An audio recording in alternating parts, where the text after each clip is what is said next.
오늘은 우리가 또 성경 예배 특별히 장로님들 하나님 앞에 믿음으로 결단하고 서약하시는데, 또 오늘 이 자리가 또 은혜의 자리가 되기를 바라고, 또 주시는 말씀이 그냥 장로님들에게만이 아니라 이렇게 좀 넓게 보면 모든 직분자, 그리고 더 넓게 보면 모든 성도가 지켜야 될 말씀이기 때문에 그 안에서 내게 주시는 말씀이다 하며 은혜를 받으시기를 주님의 이름으로 축복합니다. 헌금 기도는 이따 마무리하면서 하도록 하겠습니다. 우리 오늘 데살로니가전서 5장 12절 말씀 한번 같이 읽어볼까요? 형제들아, 우리가 너희에게 구하노니 너희 가운데서 수고하고 주 안에서 너희를 다스리며 권하는 자들을 너희가 알고. 아멘. 이 말씀 뭐라고 시작하고 있습니까? 형제들아, 이렇게 얘기하고 있죠. 형제들아. 형제라는 것은 주 안에서 한 영적 가족을 이루었다는 뜻입니다. 그렇죠? 그러니까 바울이 교회의 원리를 이 한 단어 안에 내포하고 설명하고 있어요. 교회는 우리 만남이 남남이 아니라는 겁니다. 우리가 피를 이렇게 한 방울이라도 나눈 그런 혈연의 관계는 아니지만, 바울이 형제들아 라고 부르는 게 뭡니까? 교회는 피를 나누지 않았지만 그리스도의 보혈의 씻김으로 구원받은 하나님의 자녀로서 믿음의 영적 우리가 한 가족이죠. 그렇죠? 그렇기 때문에 우리가 성씨가 다르고 부모님이 다르다 할지라도 한 영의 아버지이신 하나님을 아버지라고 부르는, 우리는 주 안에 영의 한 가족인 줄 믿습니다. 그래서 교회의 원리는 무엇이냐? 교회는 가정, 하나님이 세우신 이 가정의 개념이 사회의 어떠한 집단이나 공동체와는 다른 특별한 의미가 있고, 그 원리대로 행하는 것이 훨씬 더 성경적입니다. 그러니까 성도들의 공동체 의식의 기본은 무엇이냐? 이 가족애, 주 안에서 아름다운 믿음의 가족을 하나님이 이루게 하셨기 때문에 교회의 본질이 바로 그리스도를 머리로 한 지체, 주 안에서 한 가족이라는 뜻이죠. 영적인 가족입니다. 그러니까 하나님이 기뻐하시는 교회의 모습은 우리가 진짜 친형제자매처럼, 그냥 언니, 오빠, 동생, 이렇게 이 혈연의 가족처럼 그렇게 끈끈하고 사이가 아름다울 때 하나님께서 기뻐하시는 줄 믿습니다. 가정의 특징이 뭡니까? 물론 가정 안에서도 이해관계가 분명히 있어요. 그렇지만 가장 기본적으로, 그리고 가장 결정적인 순간에 가정은 이해관계를 따지지가 않습니다. 무엇을 따지는 거죠? 사랑입니다. 사랑, 가족애. 그러니까 형제들이 막 이해관계로 싸울 때 부모님의 마음이 무거울 수밖에 없고, 그리고 부모의 가르침은 어떤 거예요? 형제 간에 이해관계로 할 것이 아니라 사랑의 원리로, 사랑의 원칙으로 너희들이 좀 모자란 것은 채워줄 줄도 알고, 형제 간이니까 손해도 좀 볼 줄 알고, 오늘 손해를 봤다면 그것을 고맙게 여기서 다음에 또 갚아줄 줄 알고, 이러한 원리로, 세상의 원리와는 다른 이해관계가 아닌 사랑의 원리로 하는 것이 맞죠? 그렇죠? 그 원리가 가정에서 그대로 적용돼야 하는 것처럼 형제들아 라고 하는 이 바울의 이 당부 속에 우리 역시도 그렇게 주 안에서 아름다운 형제자매의 관계로, 사랑으로 아름다운 공동체를 이루어야 한다는 것이 들어 있습니다. 그러면 그 가정에서 원리는 뭡니까? 그렇죠. 부모의 말이 가정에서 원리가 되는 것이죠. 그와 마찬가지로 우리가 하나님이 기뻐하시는 영적인 가정으로서, 영적인 가족으로서 아름다운 공동체를 이루고는 비결은 무엇입니까? 아버지의 말씀, 하나님 아버지의 말씀이 우리 안에 원리가 되고, 어떠한 권위보다도 최고의 권위가 될 때, 그것에 우리가 인정하고 순종할 때 우리가 하나님이 기뻐하시는 아름다운 영적 가족으로 이루게 하실 줄 믿습니다. 그래서 우리가 오늘 장로회 헌신 예배를 하면서 우리가 다시 한번 새겨보아야 될 것이 뭐냐? 교회는 이해관계, 세상의 어떠한 그러한 관계로서, 그 원리로서 우리가 이 교회를 볼 것이 아니라, 교회는 하나님 아버지의 사랑의 그 원리 안에서 우리가 서로를 관계 맺고 봐야 된다는 것을 기억해야 될 줄 믿습니다. 그래서 우리 장로님들 같은 경우는 더더욱 여기에 가정에서 하나님이 중책을 맡기신 마치 장남과도 같아요. 그렇죠? 장녀, 장남, 더 큰 아버지의 기대와 소망을 갖고 있는 것이 장남과 장녀 아니겠어요? 그렇죠? 우리 장로님들의 역할이 그와 같이 막중하고 하나님이 기대하고 계신다는 사실입니다. 그래서 이 바울이 형제들아 이야기하며 무엇을 얘기하고 있습니까? 우리가 너희에게 구하노니, 바울이 그 데살로니가 교회를 향한 바램을 얘기하고 있습니다. 권면이고 하나님의 뜻이죠. 그 뜻이 무엇이냐? 너희 가운데서 수고하고 주 안에서 너희를 다스리며 권하는 자들을 너희가 알아라, 이렇게 얘기하고 있습니다. 그러면 여기에서 수고하고 주 안에서 너희를 다스리며 권하는 자들을 오늘 우리에게 적용하면 뭐라고 말할 수 있을까요? 하나님께서 책임을 맡기신 장로님들이라고 말할 수 있어요. 수고하고 주 안에서 너희를 다스리며 권하는 자들, 이들을 장로라고 할 수 있는데, 이들에 대해서 바울이 뭐라고 권하고 있습니까? 너희가 어떻게 하고? 알고. 그 앞서서 수고하고 너희를 다스리며 권하는 자들을 너희가 어떻게 해라? 알아라. 이 알아라라는 말은 무슨 말일까요? 네, 모른 채 하지 말아라.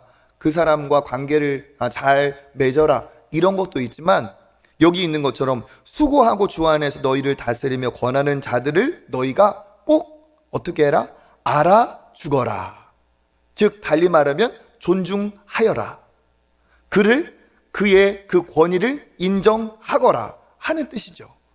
그러니까 하나님께서 주신 직분으로 앞서 수고하고 또 하나님이 주신 권위로 이 권면하고 다스리는 역할을 맡았기 때문에 모든 성도들이 그것을 어떻게 하라는 거예요?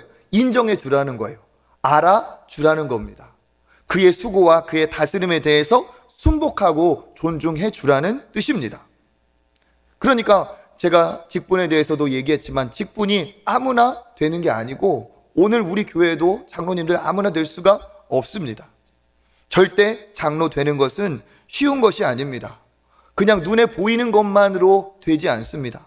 보이지 않는 여러 가지를 검증한 결과 이렇게 장로로서 하나님이 세워주셨고, 눈에 보이는 그 주일의 봉사 이외에도 평일에도 장로로서의 내가 가정에서 직장에서 또 교회를 위해서 하는 수고가 분명히 있다는 거예요.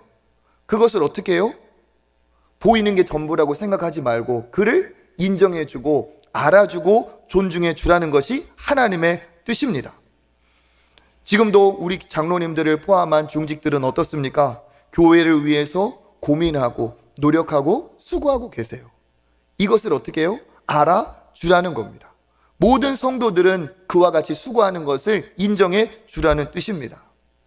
특별히 우리 장로님들 은퇴하시고도 보이지 않는 곳에서 그냥 공식적인 직함은 내려놓으셨을지 모르겠지만 보이지 않는 곳곳에서 우리 교회를 위해서 다 전문 용어로 물밑 작업, 그렇죠? 교회가 아름답게 잘 서갈 수 있도록 그렇게 물심양면으로 이렇게 애써주고 다 계세요. 우리 원로 장로님, 은퇴 장로님, 그냥 내가 장로로 이제는 은퇴했으니까 끝이다, 절대 그러시지 않습니다. 그렇기 때문에 우리 교회가 오늘 이렇게 안정되고 부흥하고 성장하고 있는 줄 믿습니다. 그냥 되는 것이 없어요. 그러니까 이와 같은 수고를 성도들이 어떻게 하라는 거예요? 너희들이 주 안에서 한 가족이므로 그의 수고를 알아주라는 겁니다. 그리고 우리는 그것을 알아준다는 것이 또 어떤 의미일까요? 칭찬해 주라는 거예요. 칭찬해 주라는 거. 칭찬해 주고 그거에 대해서 감사를 표현하고 그것을 위해 또 기도해 주고 특별히 우리 장로님들의 가정이 잘 되기를 축복해 주고, 그래서 우리 장로님들의 가정이 잘 되어야 교회에 헌신할 수 있는 여건이 될 거 아니겠어요? 그렇죠? 그러니까 바깥에서 직장에서 하는 일이 잘 되고 가정이 평안해야 그 주신 은혜를 가지고 그 주신 감사를 가지고 더 하나님 앞에 헌신하고 봉사할 수 있을 것이 아니겠습니까?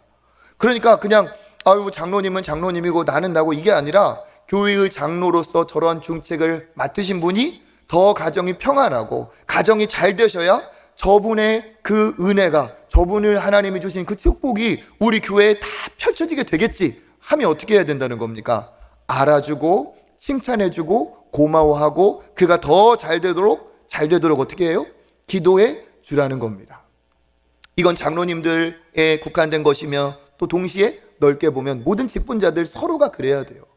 우리 교회 성도가 잘 되는 것이 우리 교회가 잘 되는 것인 줄 믿습니다. 우리 목사님들이 잘 되는 것이 우리 교회가 잘 되는 거고, 제 가정이 건강하고 제가 건강하고 은혜가 넘치는 게 우리 교회가 건강해지는 그 가장 중요한 출발점이 되는 것이죠. 마찬가지로 그것을 알아주라, 칭찬해주라, 감사하라, 그렇게 얘기하는 거예요.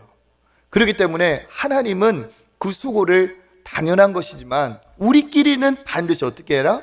당연하게 여기지 말고 알아주라 얘기하고 있습니다. 무엇을 알아주라 하는가? 우리 13절 한번 읽어보겠습니다. 그들의 역사로 말미암아 사랑 안에서 가장 귀히 여기며 너희끼리 화목하라. 아멘. 무엇으로 말미암아? 그들의 역사로 말미암아. 이 역사라는 게 무엇입니까? 앞에 얘기했던 수고와 헌신을 얘기하는 거죠. 그러니까 그 장로로서, 그 직분을 맡은 자로서 하나님께서 주신 그 책무를 따라 수고하고 다스리며 권하는 자들의 그 수고를, 그 헌신을 당연히 여기지 말고, 또 그 뒤에 보니까 사랑 안에서 어떻게 해라? 가장 귀히 여기라. 가장 어떻게 여기라? 귀히 여기라. 이렇게 좋은 분이 우리 교회에서 계시다니, 이렇게 좋은 장로님이 우리 교회에서 헌신하고 계시다니 하는 걸 우리가 어떻게 해요? 정말 하나님께 감사하고 귀하게 여기라는 겁니다. 알아줄 뿐 아니라 그 사랑으로 그것을 우리가 어떻게 해요? 귀히 여기는 것. 이게 하나님이 원하시는 거라는 거예요. 아름다운 화목을 이루어가는 모습, 당연하게 여기고 내가 뭐 나랑 상관없는 일이고, 이게 아니라 하나님은 이것을 고맙게 사랑으로 귀히 여기라고 얘기하고 계십니다. 그러니까 장로님들 이렇게 만나면은 우리가 따뜻한 인사라도 어때요? 장로님 수고하십니다. 장로님 애쓰십니다. 장로님 고마워요, 감사해요. 이렇게 어떻게 하라는 거예요? 귀히 여기라. 장로님 같은 분이 우리 교회에 계셔서 너무 좋아요. 귀히 여기라. 할렐루야. 네, 우리 옆에 앞뒤 좌우에 우리 장로님들 계시면 한번 인사 나누겠습니다. 장로님 감사합니다. 장로님 감사합니다. 우리 축복의 박수 한번 하겠습니다. 네. 네, 우리 장로님들 얼마나 애쓰시는지 모르겠어요. 뭐 원로 은퇴 장로님 다, 또 특별히 제가 이렇게 당회를 함께하고 있기 때문에 우리 시무 장로님들도 내년 계획하면서 얼마나 애쓰시는지 모릅니다. 네, 뭐 일일이 얘기를 안 할 수가 없어요. 우리 고윤택 장로님, 최수천 장로님은 다 이제 그 당회 안에서 고참의 역할을 감당하면서 무게중심을 잡고 잘할 수 있도록 밀어주고, 되도록이면은 이렇게 그 장로님들이 하나가 돼서 할 수 있도록 너무 따뜻하게 잘 밀어주시고, 예, 우리 김영호 장로님 저랑 이번 주에 연락 많이 했어요. 달력 만드느라고 그냥 달력, 우리 김영호 장로님 열심히 달려. 예, 달력 만드시느라고 막 저하고 막 오타 수정하고 다 이렇게 하고 계세요. 우리 정구영 장로님 올해는 특별히 서기로 섬기시면서 막 해결사처럼 여기저기 안 가신 데가 없고, 우리 이정도 장로님은 또 교육국 맡아가지고 얼마나 본인의 전문성과 탤런트를 또 발휘하면서 교육국이 얼마나 올해 더 좋아지고 있습니까? 우리 임원택 장로님 전도하는데 막 열심을 내고 신실하게 섬기시고, 우리 전부일 장로님 선교국 맡아서 또 해외 선교, 국내 선교 다 일일이 전화해 보면서 어떠신지 보고, 또 토요일 주말에는 막 반찬 봉사로 막 이렇게 배달하시고, 우리 김희곤 장로님 차량으로 다 하면서 어제도 그러시더라고요. 차량에 문제가 생겼을 때는 차량국장을 불러주세요 하면서 처음 오시는 분들이 그 주차의 자리에서부터 정말 편안하게 올 수 있도록 그렇게 애를 써주시고, 우리 김정배 장로님은 이번에 또 재정국 맡으셔가지고 열심히 하시면서 또 본인이 열정을 갖고 있는 선교 쪽에도 계속 노력을 하고 계시고, 우리 오교일 장로님 어제도 우리 새가족 환영회 하는데 막 진짜 집 나르고 밥통 나르고 국통 나르고 막 하면서 다 세팅해가지고 얼마나 잘하셨는지 모르고, 우리 운이증 장로님은 또 그냥 작은 거인이에요. 그렇죠? 막 다니시면서 찬양국 찬양도 다 돌보시고, 우리 유재영 장로님 그냥 새로운 달란트를 얻으신 분 같아. 그래가지고 막 어디를 가도 식당을 가도 막 자기가 가위를 잡으려고 하고 막 어마어마하게 밥도 맛있고 식당을 위해서 우리 최진호 장로님 말할 것도 없이 이번에 정말 곳곳에 아름답게 단장하는데 정말 수고 많으셨어요. 그렇죠? 은퇴 원로 장로님들까지 다 너무 화목하니까 노회에 소문이 났어요. 소문이 났어. 어떻게? 야, 초청교회 장로님들은 진짜 좋으신 분들이다. 막 할렐루야. 예. 막 저를 볼 때마다 그냥 위아래로 보면서 부러워가지고 그냥 저렇게 좋은 교회 좋은 장로님들 만나면 목사님 무슨 복이냐 막 하면서 얼마나 이렇게 축하해주고 축복해 주시는지 모릅니다. 이걸 어떻게 하라는 거예요? 당연히 여기지 말라는 거예요. 알아주라는 겁니다. 그 수고와 그 역사를 그리고 그의 다스림을 그의 하나님이 주신 그런 책임을 어떻게 해요? 당연히 여기지 말고 존중해주고 알아주라는 거예요. 혼자만 잘할 수가 없어요. 그렇죠? 우리 모든 성도님들이 장로님을 위해 기도해주고 아껴주고 귀히 여길 때 우리 장로님들도 물론 하나님이 주시는 책임이니까 은혜로 하는 거죠. 하지만 그 감사와 기쁨이 주 안에서 이렇게 오고 갈 때 얼마나 기쁘고 감사한지 모르겠습니다. 제가 언젠가 얘기했잖아요. 아무도 코로나 때 아무도 없는 곳에서 그냥 혼자 리액션 하면서 막 설교하는데 엄청 어렵더라고. 들어주는 사람이 있고 이렇게 웃어주고 지금 박수도 쳐주고 이런 사람이 있어야죠. 그죠? 강연할 때도 보면은 그 방청객들 와가지고 막 이런 사람이 있잖아요. 별로 안 웃긴데도 막 웃으면 강사가 이렇게 재밌는 줄 알고 더 신이 나가지고 하다 보면 그 강의 퀄리티가 확 올라가요. 그죠? 마찬가지로 우리 장로님이 수고하고 애쓰고 주차하고 걸레발 잡고 막 여러 가지 일을 할 때 장로님 되시면 뭐 당연한 건 아닌가? 이러면 하나님이 기뻐하지 않고 그게 아름다운 공동체의 모습이 아니라는 거예요. 그렇게 할 때 장로님 감사합니다. 수고하십니다. 제가 좀 돕겠습니다. 제가 같이 하겠습니다 하면서 이렇게 할 때 우리에게도 기쁨이 되고 하나님도 기뻐하시는 줄 믿습니다. 특별히 장로님들 가정을 위해 기도해 주세요. 왜? 말씀드린 것처럼 장로님들의 가정이 평안하고 은혜가 넘쳐야 더 교회 일에 하나님의 일에 집중할 수 있기 때문에 장로님이 잘 된다는 것은 교회가 평안하다는 뜻이고 교회가 은혜가 넘쳐야 그것이 누구에게까지? 나에게까지 선한 영향력이 반드시 있다는 사실입니다. 그런 점에서 오늘 우리가 이 읽은 말씀처럼 어떻게 해야 됩니까? 너희가 그들을 알고 알아주고 그리고 또 어떻게 해요? 사랑으로 귀히 여기라는 거예요. 좋은 것을 주셨으면 좋은 것으로 귀히 여기라는 겁니다. 이것이 이제 우리 성도들의 입장에서 하나님이 주시는 말씀이고 장로님들 입장에서 또 헌신 예배니까 나에게 하나님이 주시는 말씀은 이 안에서 무엇일까? 보면 여기에서 알아주고 귀히 여기라는 그 대상이 있죠. 뭡니까? 수고하고 다스리며 권하는 것에 대해서 알아주라고 했어요. 그러면 장로의 책무가 뭡니까? 첫 번째는 뭐예요? 수고하는 자라는 거예요. 장로는 수고하는 자입니다. 그러니까 교회에 어떠한 어려움이나 일이 있을 때 제일 먼저 두 손 두 발 걷어붙이고 나아가야 될 그분이 누구냐? 그 수고해야 될 하나님이 주신 중직 우리 장로님이라는 거예요. 가장 먼저 교회의 필요, 하나님의 필요에 내가 수고, 즉 나의 시간, 나의 물질, 나의 노력 모두를 포함하여 하나님이 주신 그 책임에 합당하게 수고를 하는 것이 또 책임에 마땅하다는 거죠.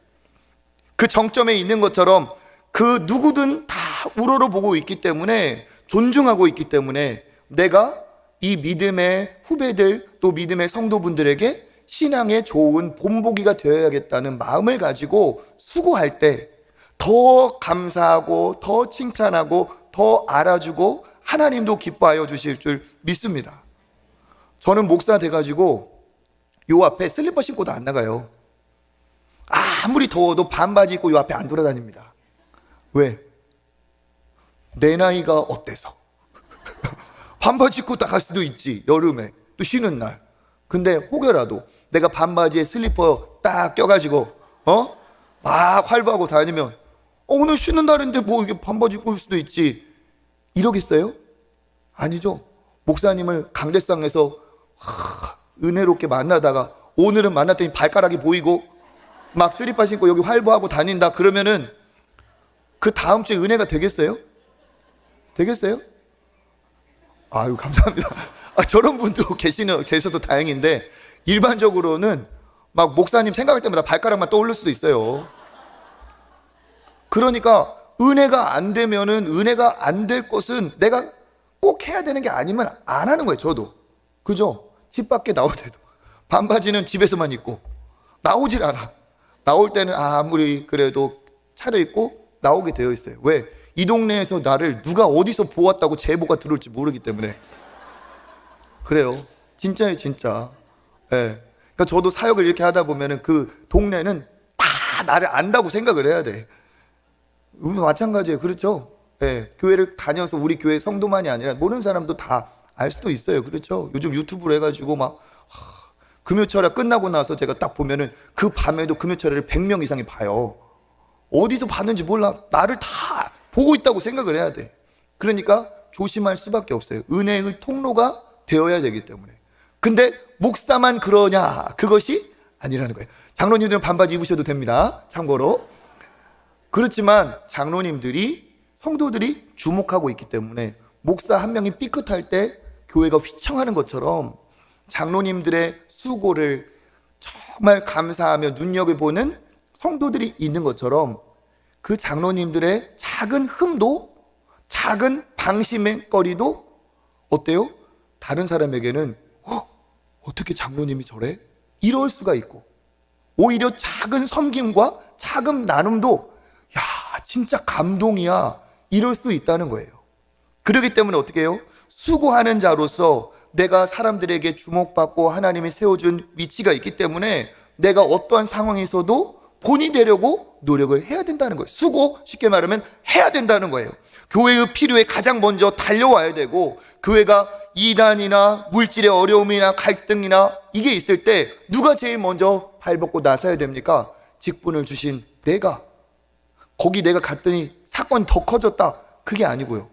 내가 갔을 때 그 소방관이 화재가 났을 때 가면 화재가 진압이 되어야 하듯이 그 어떠한 갈등 상황, 어려움, 그때 장로님들이 딱 가셔 그것을 어떻게 해요? 깔끔하게 싹 은혜롭게 덮어줄 수 있고 해결해 줄 수 있고 이렇게 할 수 있는 게 이게 장로님의 역할이라는 거죠.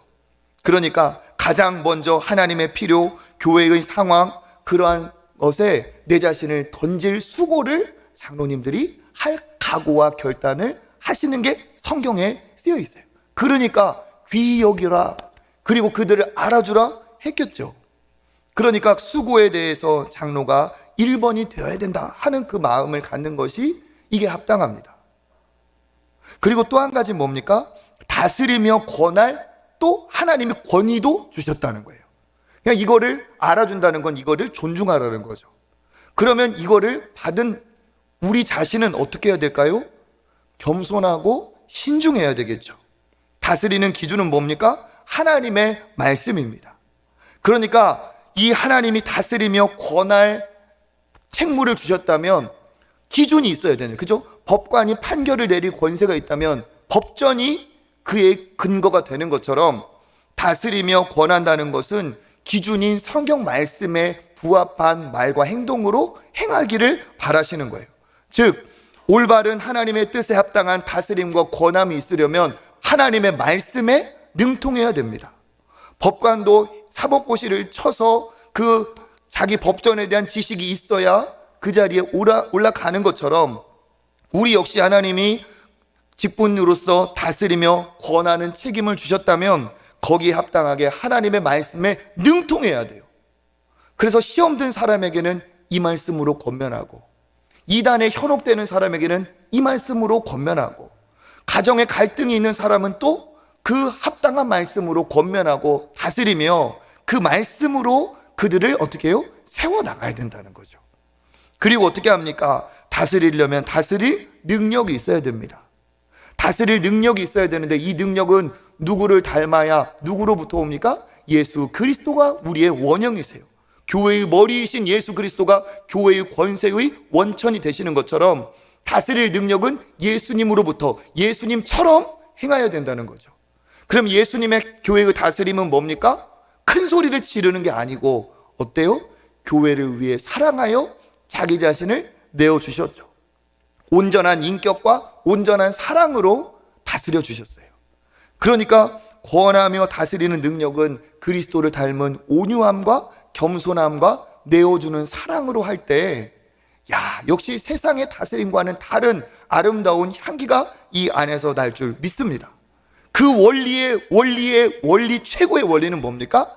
바로 사랑이죠. 사랑. 어떠한 억압보다도 사랑이 강력합니다. 나를 끝까지 사랑해주고 나를 끝까지 인정해주고 붙들어주는 그 사랑이 결국은 굴복하게 되어 있어요. 그 사랑에 굴복하고 그 사랑에 감동하고 자원하여 그 사랑에 헌신하게 되는 겁니다. 그래서 이 다스리며 권하는 원리는 하나님 말씀이고 예수 그리스도의 그 사랑의 원리에 행할 때 우리가 아름다운 은혜가 넘치는 사랑의 공동체가 될 줄 믿습니다. 사랑이 어떠하냐? 고린도전서 13장 1절에서 우리 그 사랑을 되새기며 우리 7절까지 한번 쭉 읽어보겠습니다. 시작.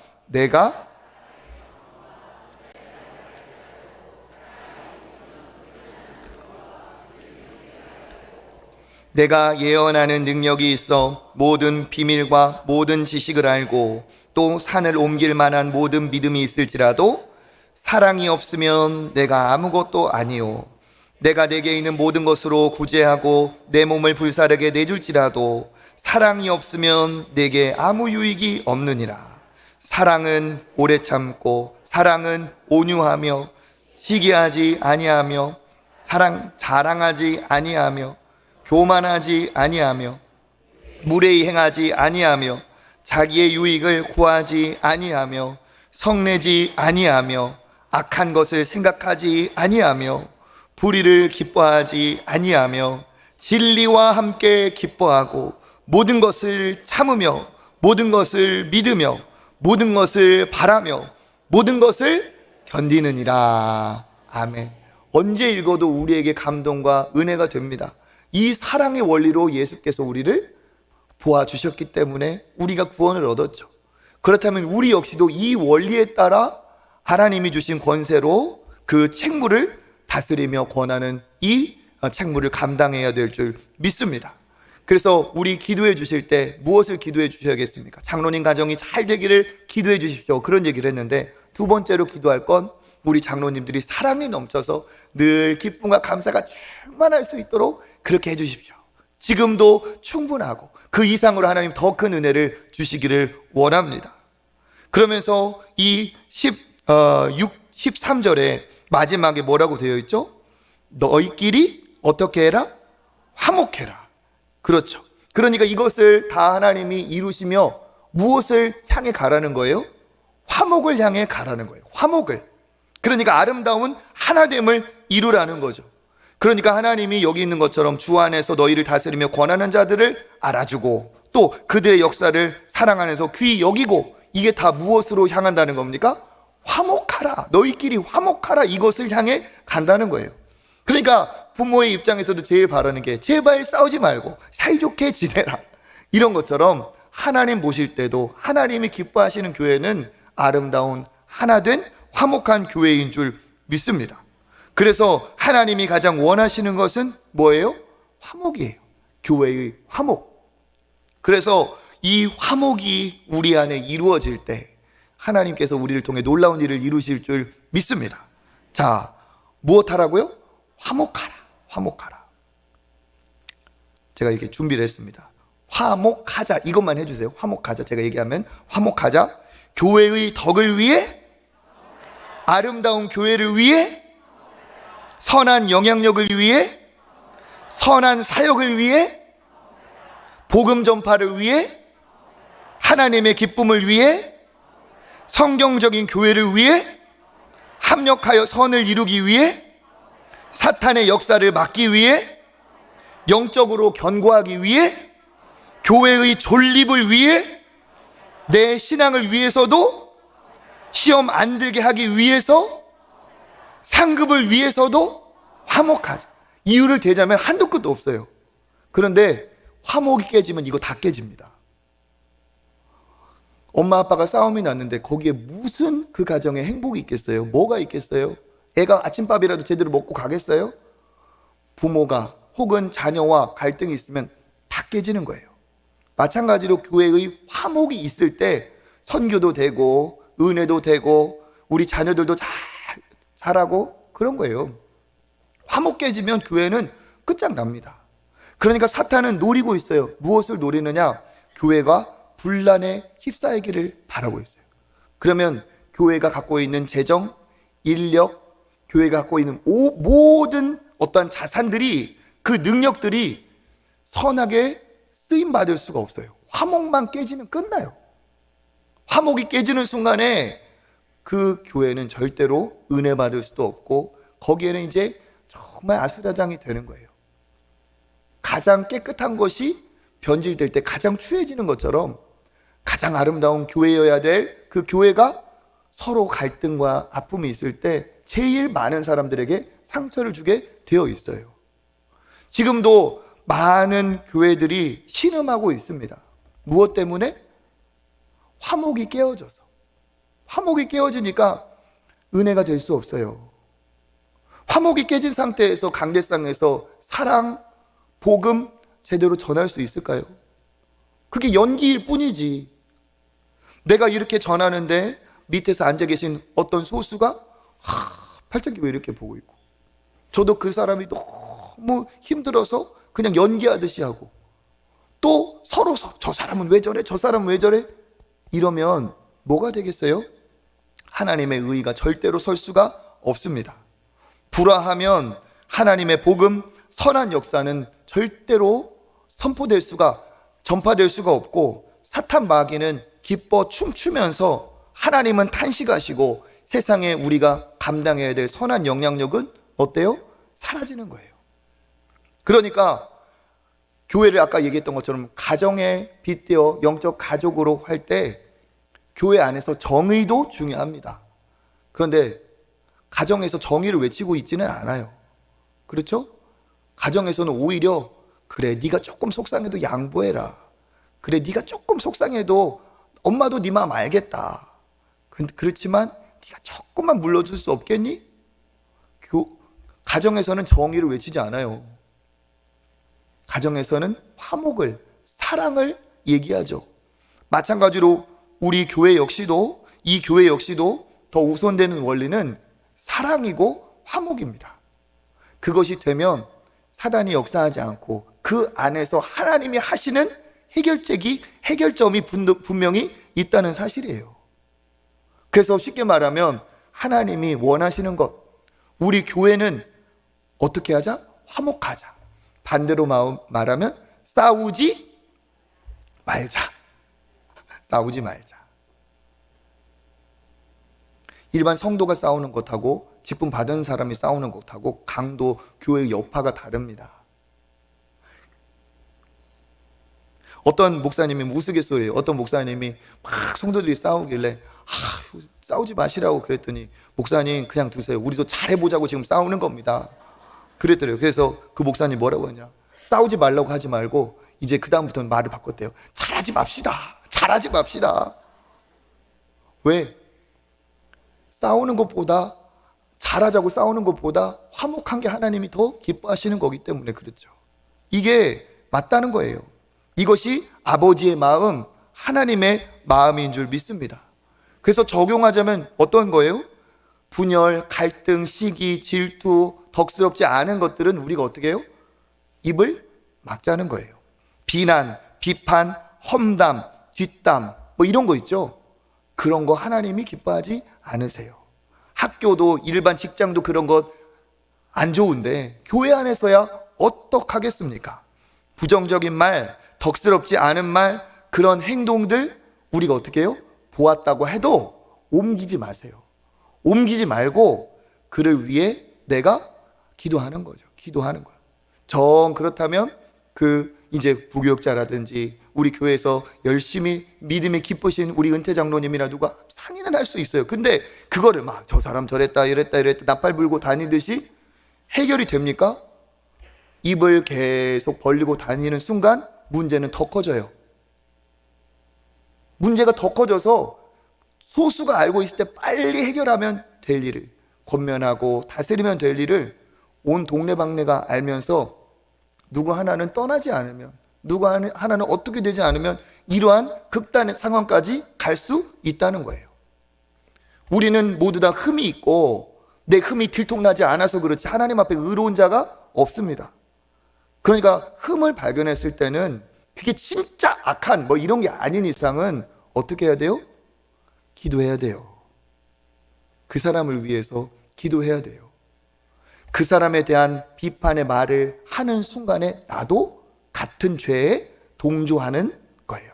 비방, 악한 말, 이거 하나님 싫어하세요. 그죠? 그리고 그것을 뱉어서 하면서 나 역시도 더 악한 것에 빨려 들어갈 수가 있어요. 그것을 통해 내가 사탄의 지금 먹잇감이 될 가능성도 있어요. 그러니까 뭐가 최선이냐? 입 다물고 그를 위해 차라리 기도하는 것이 최선입니다.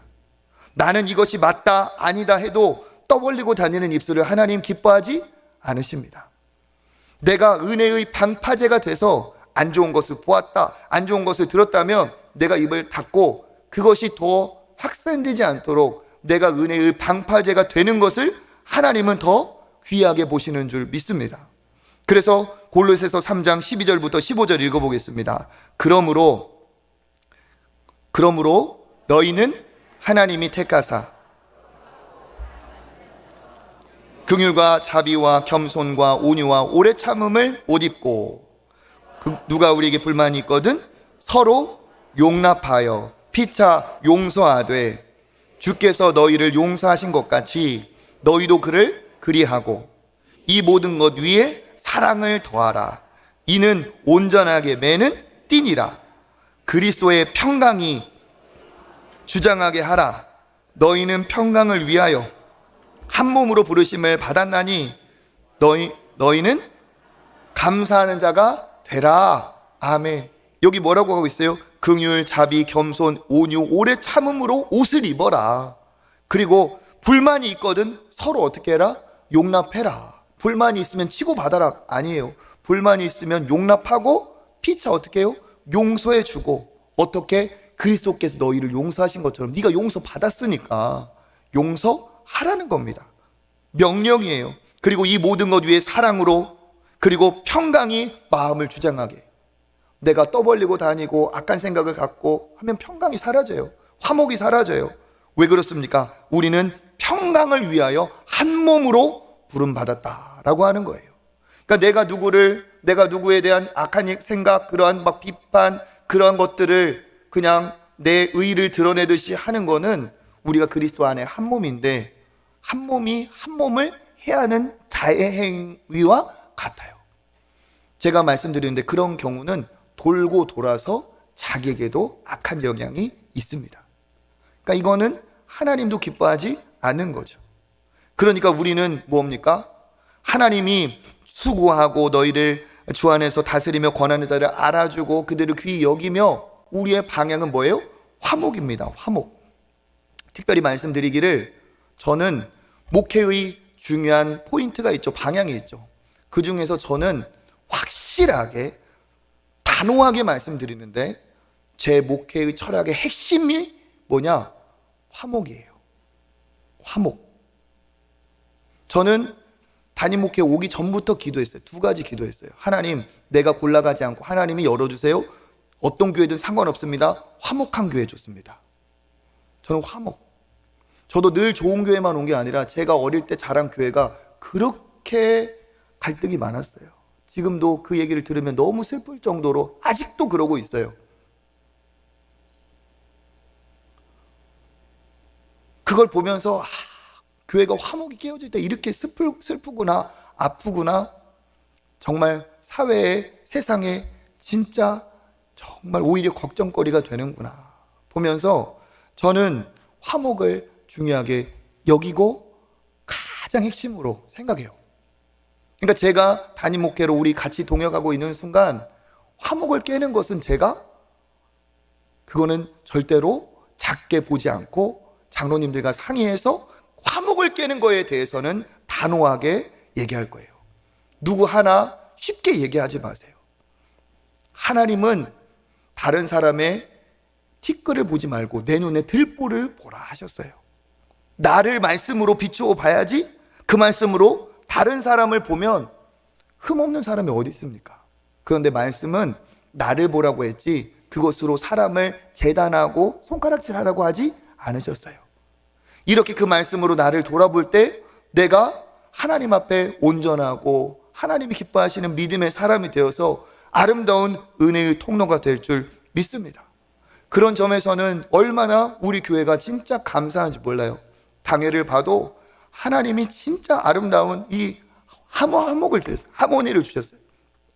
2년 되고 3년 되고 이제 하다 보니까 어느 정도 신뢰관계도 생겨서 우리 장로님들이 얼마나 저를 신뢰해 주시고 말씀에 대해서 다 믿어주시는지 정말 저도 오히려 더 겸손하고 저도 더 말을 조심해야겠다는 생각이 듭니다.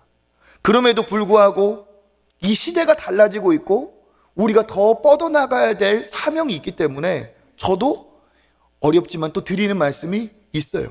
요즘 연말과 연초가 되면서 새로운 것을 시작해야 되는 시점이기 때문에 이 서약서를 비롯하여 조금 마음이 불편하신 분들도 계시고 그러한 또 장로님이 계실지도 몰라요. 그런데 저는 진짜 너무 그럼에도 불구하고 아무 말씀 안 하시고 기도해 주시고 믿어주시는 우리 장로님들이 얼마나 감사한지 몰라요. 진짜 이 자리를 빌어서 다시 한번 감사를 드립니다. 앞으로 우리가 더 발전해 나아가야 하기 때문에 저도 드리는 말씀이에요. 우리가 상대해야 될 젊은이들 또 믿음의 세대들은 새로운 신인류예요. 신인류. 우리랑 사고방식이 다르고 생각이 달라요. 그래서 새로워지지 않으면 본질은 지켜야 되겠지만 새로워지지 않으면 담아낼 수 없는 시대가 점점 더 빨라지고 되고 있어요. 그래서 제가 청소년 사역할 때 제가 갖고 있는 원칙이 그거였습니다. 제가 청소년 사역할 때 원칙이 이거였어요. 껍질은 가장 파격적으로, 본질은 가장 본질적으로. 이게 제가 가진 원리였어요. 젊은이들, 청소년들이 와 교회가 뒤쳐져 있다 이게 아니라 야 교회에서도 이럴 수 있어? 그럴 정도로 신선하게 그러면서도 와보면 가장 강력한 은혜의 복음으로 변화될 수 있게 제가 그렇게 사역을 했던 사람이에요. 그런데 그것 그대로 한다는 게 아니에요. 그렇지만 때에 따라서 시대에 맞춰가야 될 필요는 분명히 있습니다. 요즘 어마어마한 대세였던 나이키나 스타벅스나 정말 세계 최고의 브랜드인데 지금 하향세예요. 다 뭐라고 하느냐? 혁신이 부재했기 때문에. 예전에는 혁신의 상징이었던 그들이 지금은 혁신이 부재여서 다른 메이커, 다른 회사에 점점 잠식당하고 있어요. 안주하는 순간에 우리도 그럴 수 있어요. 우리가 복음이 진짜라고 한다면 이 진짜 복음을 전하기 위해서 더 새로워지고 더 하나님이 기뻐하시는 이 시대를 담아낼 깨끗하고 새로운 그릇이 되어야 될 줄 믿습니다. 그런 부분에서 우리 성도님들의 많은 기도와 지지를 부탁드리고 또 우리 장로님들이 믿고 기도해 주시고 따라와 주신 것에 진심으로 감사를 드립니다. 오늘 말씀을 정리하면 그렇습니다. 하나님 앞에 수고하는 자들을 우리가 당연히 여겨서는 안 됩니다. 감사하고 고마움을 표현할 수 있는 우리 서로가 되기를 바랍니다. 그리고 하나님이 내게 주신 직분이 있다면 수고한 자들을 알아주라 하신 그 하나님 말씀에 부끄럽지 않게 우리가 그렇게 하나님 앞에 아름다운 믿음의 땀을 흘리고 믿음의 길을 잘 달려가서 하나님의 칭찬이 되고 하나님이 기뻐하시는 아름다운 공동체가 되기를 간절히 원합니다. 그러려면 어떻게 해요? 은혜가 있어야 돼요. 은혜가 넘쳐야 돼요. 은혜가 넘치는 사랑의 우리 공동체가 될 수 있도록 더 많이 기도해 주시고 힘써 주시기를 주님의 이름으로 축복합니다.